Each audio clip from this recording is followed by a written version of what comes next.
Okay, so we were in the middle of the density theorem.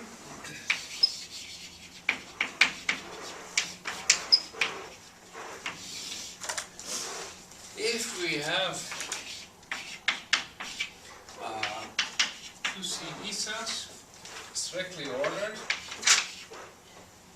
then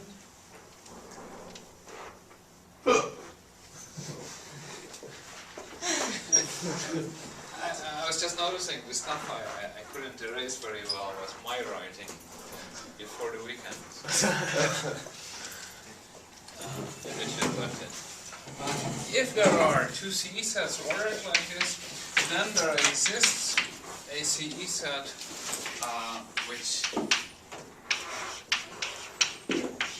fits strictly between the order of the CE sets with Turing reducibility, a dense order. And the construction was nice. So far, we said, okay, we're going to construct A by thickness from a set D, from a set B, therefore, and we want this set A to compute D, so we put D just in the first column of A, and then from there on out, we constructed B using A, and the idea was kind of that we had these triples XTE. This triple XTE was going to go into B if the length of agreement between A and D from point T onward had stayed above X. And if it had stayed above X all this time, then when you see X enter into C, then you put this triple into B. Which is kind of interesting because we're constructing a B purposefully to use thickness with it to get A, but we are kind of interweaving this whole construction with B and A with each other. Right? You do one step in the construction of B, then using this one step in the construction of B, you can do the next step in the construction of A using thickness, and then you have the next step in the construction of A, which means you can compute the next length of agreement between D and A, and then using this length of agreement between D and A, you do the next step in the construction of B, and this way it feeds back in on itself.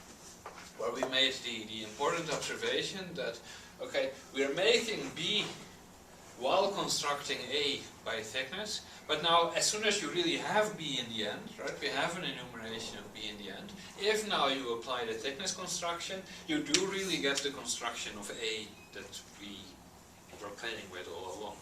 Right? They go in lockstep. The later stuff that happens to B does not influence the earlier stuff in A. Therefore, the thickness construction still has exactly the result as we thought it should be. And then we were proving 4 things. First of all, was followed by local thickness.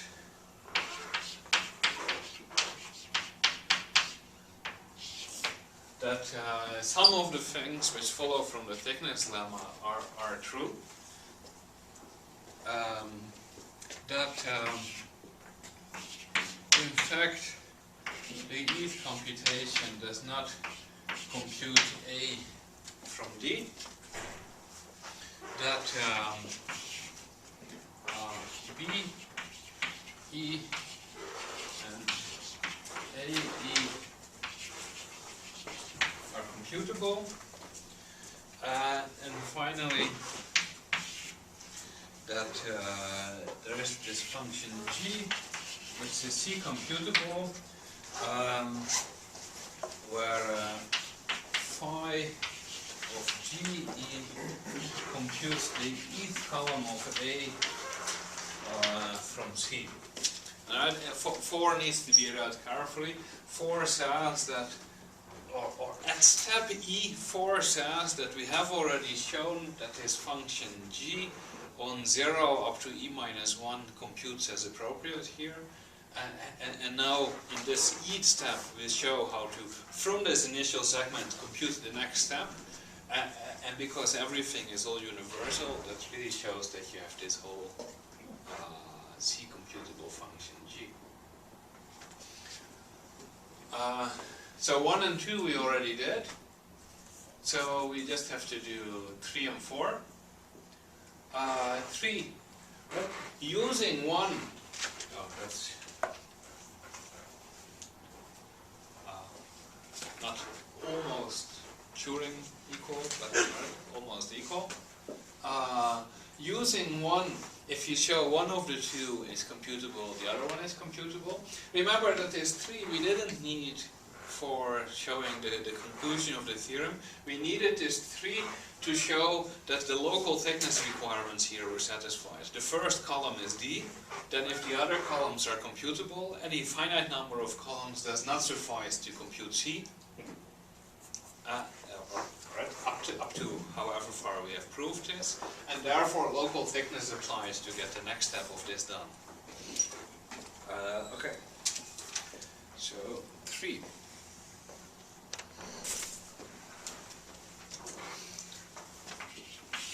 For this we just show that E is computable.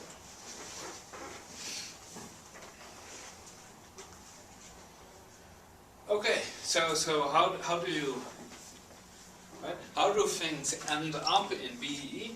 Things end up in BE because there are triples like this, XTE.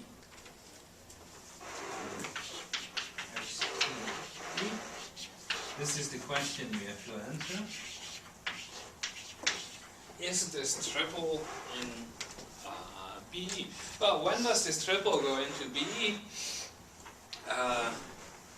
Well, it goes into BE exactly when X appears in C at a time such that between time t and the time that X appears in C, the length of agreement hasn't dropped down.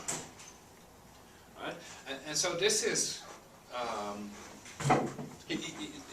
where the big idea comes from. Okay, on this length of agreement, we now know by our induction that the ETH computation does not compute A from D. Therefore, the ETH length of agreement does not go off to infinity. Right? From 2, we have that the length, the D length of agreement is does not go off to infinity, and it drops down to a knowable point. Right? What is this point? This is, let's call it DE, the least X where phi E X is not equal to AX. Right? Where D and A, these are the final sets, not the during the enumeration, the final things. They are different, therefore there is a difference. Look at the least difference. Well, this least difference is exactly what eventually the length of agreement should be telling you what it is. Right? But along the way, the length of agreement fluctuates in unpredictable ways. But that's where it goes down to. Okay, so what do we do? Well, we take a case distinction. On the one hand, right, we're trying to answer the question, is this triple XTE in the ETH column of B? Well, by case distinction, it might be that X is greater or equal to this least difference. Well, if it is greater or equal to this least difference, then we can find a time later than this t, right? The t is from the triple, that's the time when you start considering this triple in your construction. Look for a time later than this, where the length of the agreement is less than or equal to x. So this time s is a time later than time t, the time when you start considering it, when the length of agreement is less than or equal. So certainly, I guess if you choose s the least one, then this is the time where the triple becomes ineligible to be enumerated later. Right? Before this time s, the length of agreement is always greater than this x. Therefore, this triple remains eligible to be enumerated exactly up to the time s where this happens. Now this is something you can effectively search for, find this s where this happens, and then what do you notice? Well, then you notice that our triple xte is in the bth column of E exactly when xte is in the eth column at that time s. Right? If it's going to be enumerated, it has to happen before this time s, or it would become ineligible to be enumerated.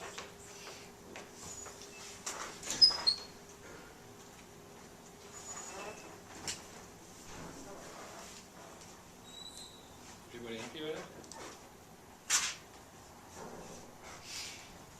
On the other hand, it could be that x is less than the first difference.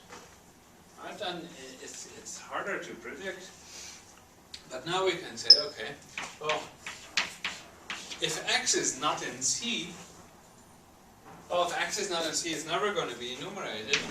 Therefore, then xte is not in BE, right? Because you only enumerate once the x has appeared in C. So if x is not in C, then the triple is not in there.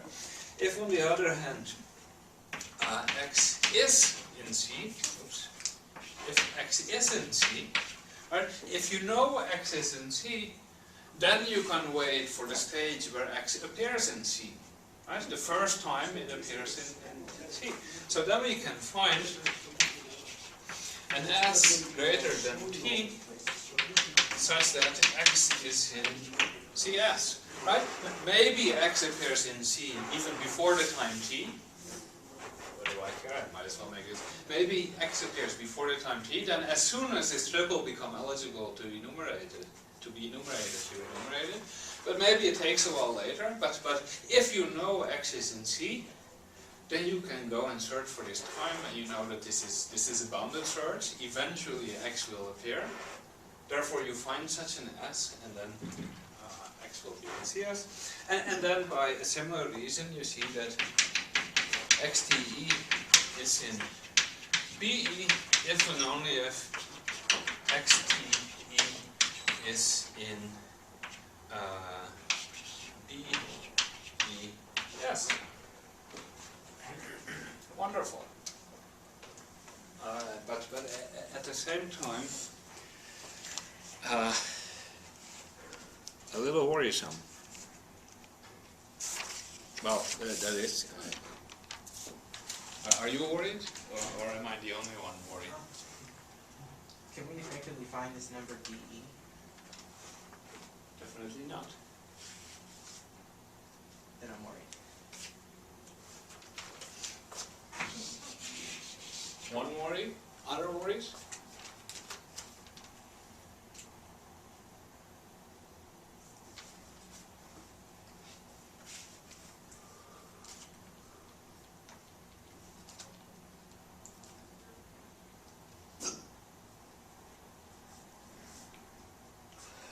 I can't stop becoming.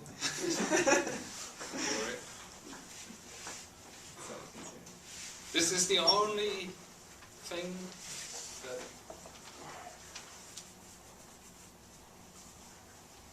that I lull you into a false sense of security.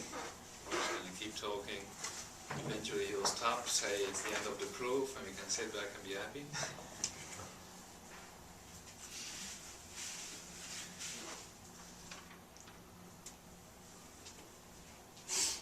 I myself find this case distinction a little bit upsetting. Once you make the case distinction, okay, everything's good and fine. But C is not a computable set.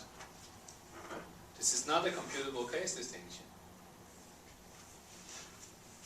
Is it okay if you start looking and never determine whether or not X is in C? No, because if you can just start looking and maybe never hold, then you didn't need to do the case distinction. You can just do this, right? What we're trying to show is that BE, the eth column of B, is computable, right? So the computation we describe here needs to be an ordinary Turing computation, which at some point starts, at a later point holds, and then says yes or no. Now the yes or no part we've got taken care of, right? We have our equivalences. Either we look at B at this time S and we see what happens, or we look at B at this time S and we see what happens there, or we have an outright decision. So in each of these cases, right, if we can make the case distinctions, we're in business. Because as soon as you make the case distinctions, right, past the case distinction there is a computable search, and the search tells you at which point you have to look or just to say outright no. So the only difficulty is that well, you have to make these case distinctions. Now what saves us here, what saves our bacon, is that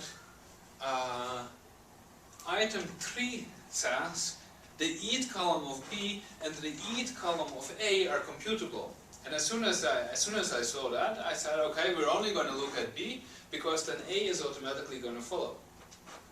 Why is A automatically going to follow? Well, because it's a finite difference from it. Right? There was the time when you should have realized that that counted as an emphasis towards the fact that we were not looking for a uniform way of showing that BE and AE are computable. We were just showing that they are computable. A Turing machine exists. It's not that we can go on our effective merry way and find the Turing machine that computes the column, because that would contradict our result. Right? Uniformity, which is totally ruined here, uniformity couldn't possibly happen because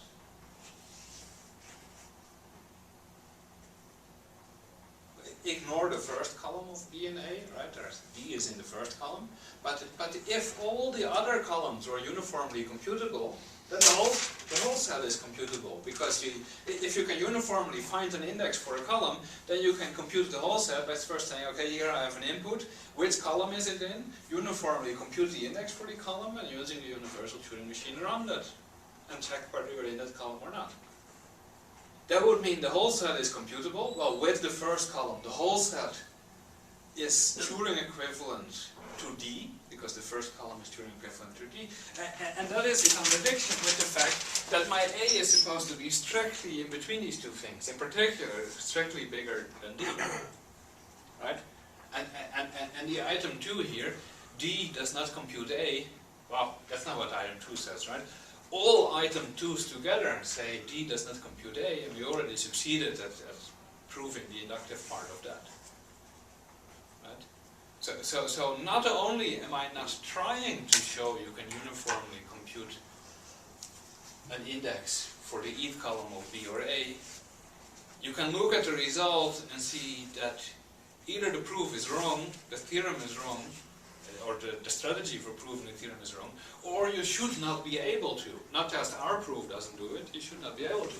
And then we're in business, because as soon as you realize that, okay, we're not trying to show that the column is uniformly computable, then you can say, okay, I'm going to describe here the computation procedure, which as input takes a finite bit of information, which I cannot possibly effectively find, but I know this finite bit of information exists. What is this finite bit of information? Well, the first difference, right? You cannot effectively find the first difference, but you know the first difference exists, so this could be some of the bits that you just encode into your Turing machine. then once you have this finite thing determined, then here yes, you have to see whether something is in C or not, but you already have an upper bound. There is just like dE many bits of information you need to remember for particular x's which are in or out of C.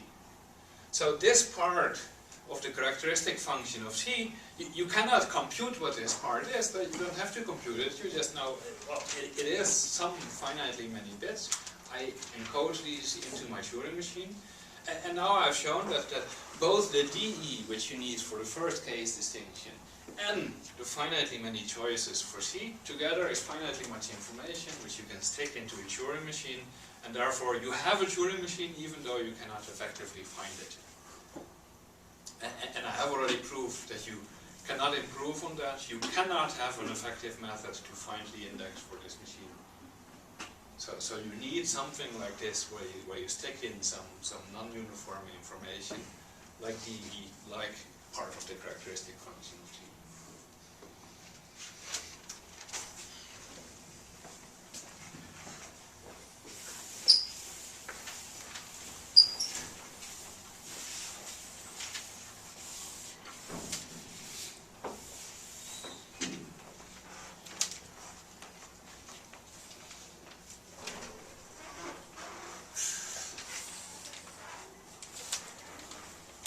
Good? Questions?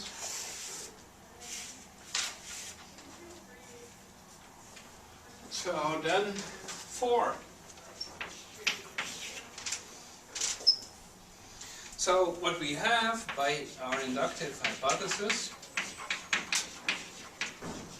right, we have these initial values, not as a sequence. We have the sequence of these earlier values already computed, and we want to show that from this, in a uniform way, we can find, well, uniform, right? G is supposed to be C computable. So in this particular computation, I do get to ask C oracle questions.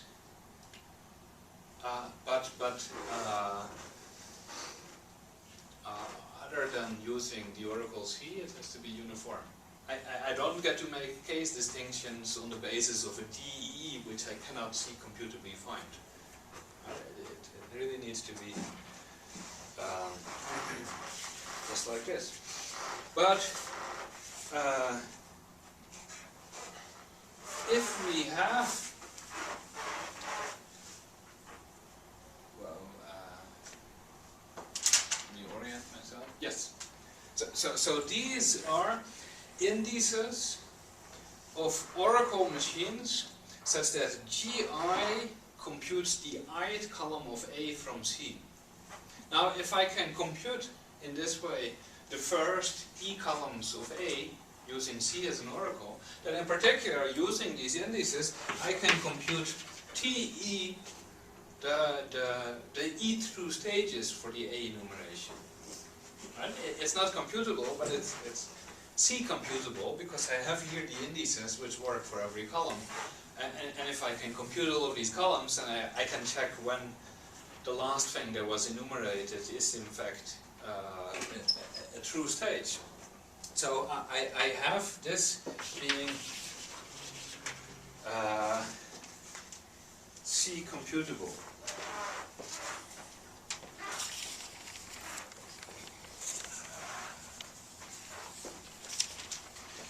Okay, so now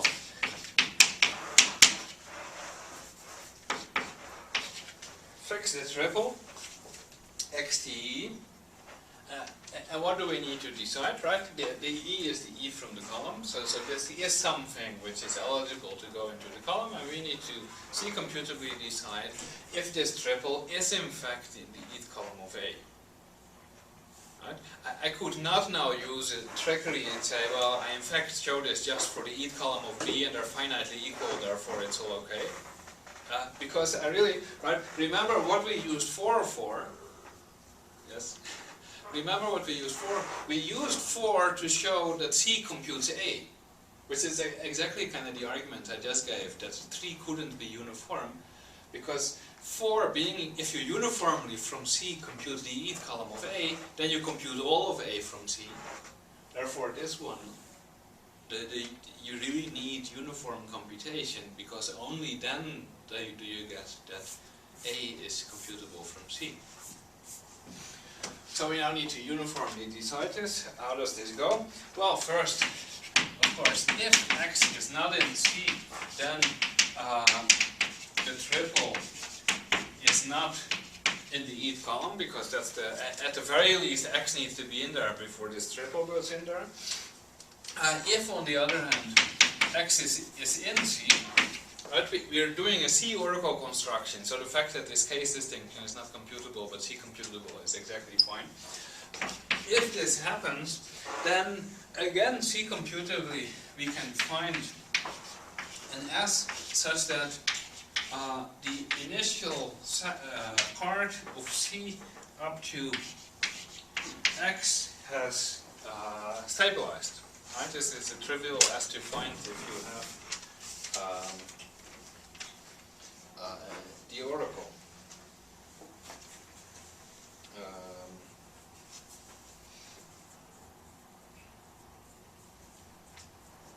Why does this work? Well, let's see why it works.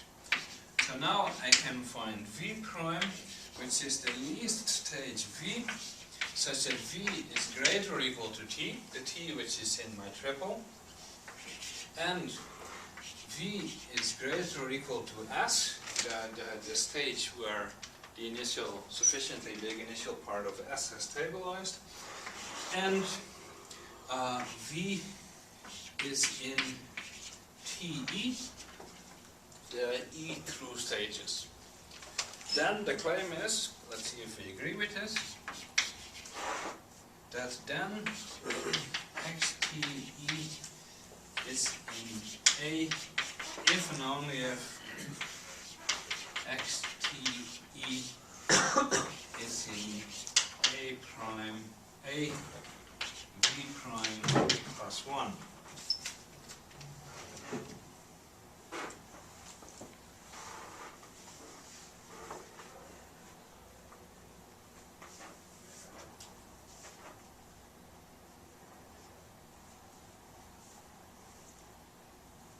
Right? What do we have? Well, we have that X is in C at this stage S, because we found the stage where up to and including X this happens, and we pass that stage.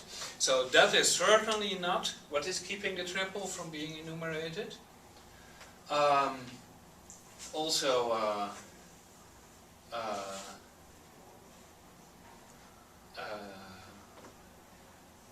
what is the other thing that could be stopping it? Well, we're past the time where the triple starts becoming considered. And finally, we are in a true stage, or an E-true stage, which means that the restraint imposed on my thickness construction in the eth column is at a minimum.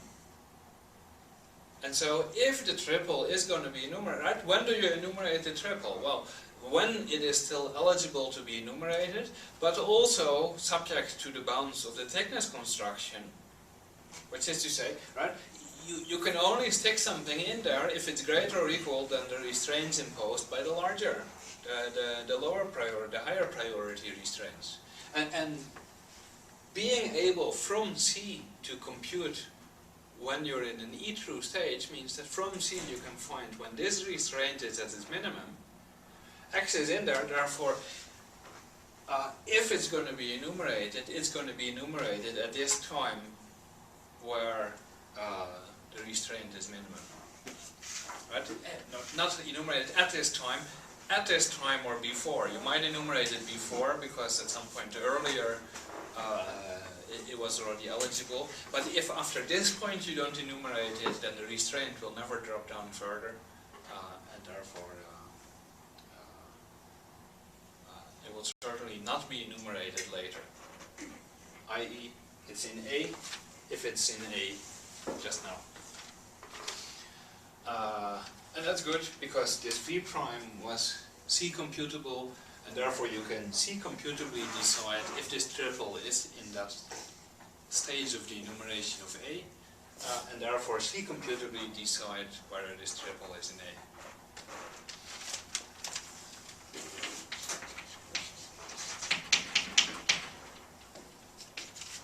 End of proof.